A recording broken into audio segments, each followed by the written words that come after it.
What happened to the Crow Country theme park to cause its sudden abandonment?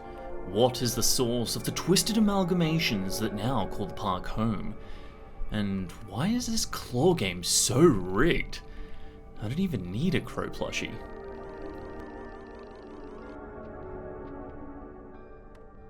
Crow Country was released in May of 2024, developed and published by two brothers that started out making Flash games on Newgrounds under the moniker Super Flash Brothers, eventually becoming SFB Games. The colourful theme park setting is unfortunately drowning in a 2000s era piss filter, and coupled with its kinda dorky, almost childish art style, it initially seemed cartoony and was just off-putting to me. The critics were raving and the user reviews were positive, but the trailer just didn't seem very scary. Thankfully, I was wrong about this.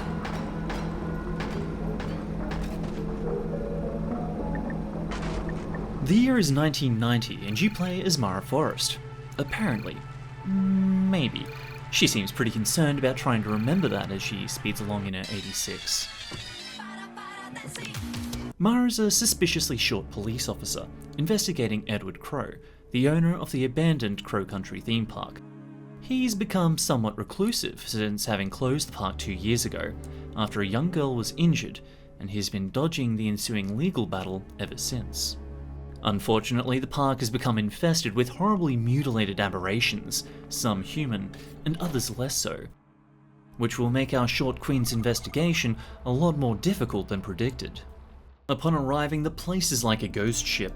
Empty popcorn buckets and detritus lay strewn across the deserted park, leaving the impression that the patrons simply vanished.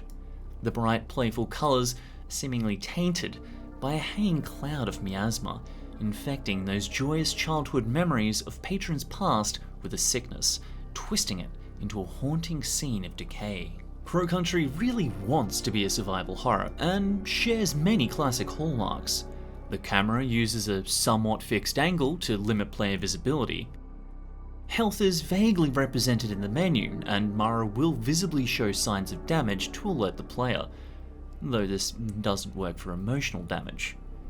There is a focus on limited resources, though I use this term loosely, and the environment is full of peculiar, interesting, and banal interactables. However, it trades out the more conventional heavy subject matter and mature themes for occasional lighthearted fun. There's plenty of friendly jabs at the world, the situation, and even the genre itself. Crow Country isn't exactly scary, but it is somewhat disturbing, and certainly creepy. Apprehensively moving down dark halls, frantically evading swathes of mutilated creatures, and wildly racing around boss arenas in an attempt to find a safe space makes for some thrilling, even chaotic moments. Even if some of the creatures do kinda look like a dish sponge. These more intense moments owe a lot to the brilliant sound design and a fantastic soundtrack. Apprehensive chimes accompany eerie back rooms.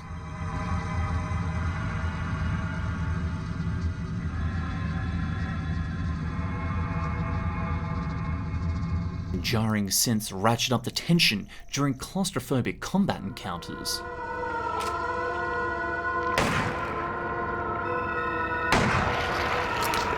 There's an obvious inspiration from Silent Hill's famously nerve-wracking soundtrack by Akira Yamaoka.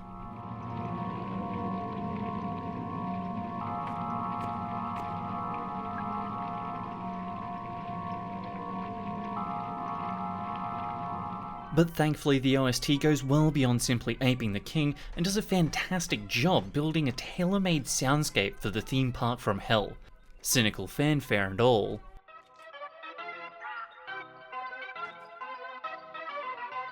The soundscape has a surprising depth to it. Gunshots echo out in the dark amidst low guttural gibbering, while crows cry out in the rain as nearby lights flicker. But there is one thing I have to mention. The shoes! They constantly tack, which is fine, expected even. But when you equip the running shoes, it's just, well, Well, I'm gonna count to 3, and if I hear one more friggin' squeak... The result of these juxtaposed elements of humour and horror in a colourful yet decaying environment makes for an unpredictable but very well paced experience that can be borderline cartoonish one moment and surprisingly sincere or even horrific the next, which really elevates those more intense moments.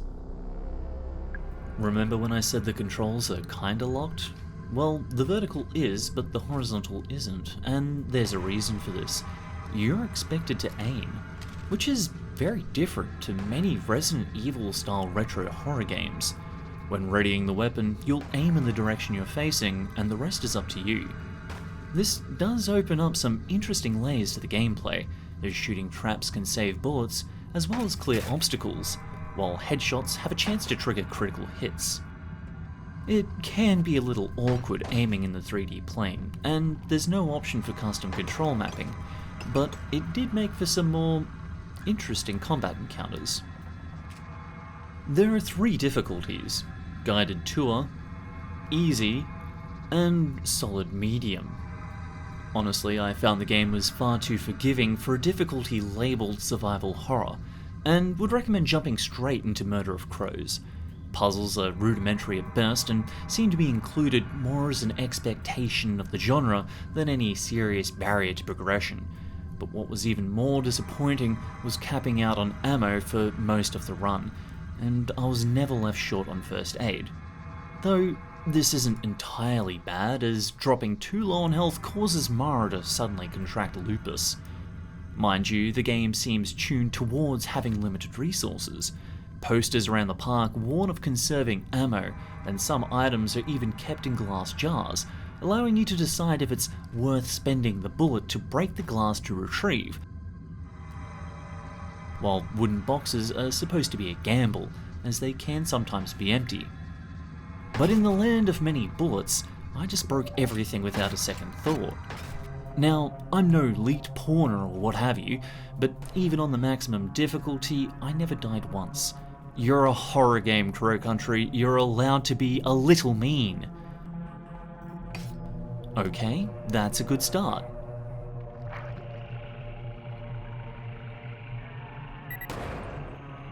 Alright, now we're getting somewhere.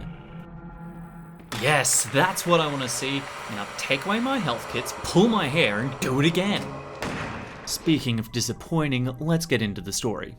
Okay, that's way too harsh. It's not bad, actually it's very clever, and I liked a lot of the ideas, but my disappointment stems from its delivery.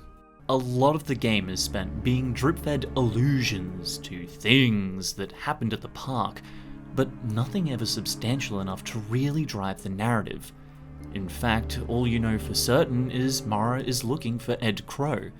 Unfortunately, the bulk of the story's revelations are delivered in the last 10 minutes, mostly through a jarringly extended monologue right before the final boss fight, which I felt undermined a lot of the writing. I do want to explain this in a little further detail, so fair warning, there are spoilers ahead. You see, Crow Country was shut down after a visitor, a young girl, was attacked by what she called a man in a cage. This man was actually the first of the abominations to set foot in the park, and that girl was Mara. She has since grown a little older and a lot angrier. This is because when she was attacked, she became infected with a unique virus that has baffled doctors. It's not only untreatable, but it will eventually prove fatal. Mara has spent the subsequent 2 years in hospital undergoing observation, while Ed Crow has spent them dodging the ensuing legal battle, and so Mara has come to get some answers, even if that means stealing a police badge and impersonating an officer. I know, I can't believe our short queen wasn't a cop. Actually, nobody believed that. Crow Country has a bit of history. The land was originally purchased by Granddaddy Crow after he discovered a peculiar metal spike while camping on the land. But this wasn't your everyday rusty star picket awaiting to impale a trail bike rider. This was a copper tube, encasing a 24-carat solid gold core. Mining soon began in secret on what they called the root. Eventually, the miners discovered the source of these roots, a fetid pool of ichorous water buried deep underground. There's a whole side plot about how the roots were harvested, the gold embedded into stone and sent to a secondary mine to be rediscovered to bamboozle the government, but what's important is the pool, because it's from here the abominations began to emerge. At first, these guests to the park were horribly mutilated, but definitely human. However, as time went on and more emerged, they began to show more signs of deterioration. Ed Crow believes the roots were in fact a kind of antenna, but as they were harvested, the signal was weakened, causing the guests to degrade, almost like a bad signal. The pool isn't making the guests, it's receiving them like a portal, not through space, but through time. Only the first guest remained intact enough upon exiting the pool to communicate, sputtering a short sentence amongst its death throes. The pool isn't disfiguring the guests. Those are the side effects of the infection they've brought back with them from the future. So why bring it here, you assholes? And as thrilling and fantastical as all this sounds, it's introduced and explained by Crow mere moments before he throws himself into the pool so we can have a final boss fight. Why couldn't we uncover all this throughout the course of the game? We see the mine, the gold embedding machines, and even how the copper tubes are disposed, but I spent the whole game wondering what any of that had to do with the monsters, because my money was on aliens. Crow Country is not a very long game. Even on a blind run, it's over in about 5 hours. Those who like to chase high ranks and perfect clears will get some extra value out of subsequent playthroughs, and there's even a few fun rewards for doing so. But is it actually worth playing? Well, I think so, especially if you like Silent Hill's atmosphere, exploring creative settings, or just enjoy retro-style horror games. Just don't go in expecting a brutal survival horror. I don't want to sound too critical, because while many of the stylistic choices are odd, even conflicting, Crow Country melds them together in such a way that it's the sum of its parts. Particular aspects are jarring, but this is purposefully so, to create a game that is tense, but isn't afraid to take itself a little less seriously for the sake of being genuinely fun.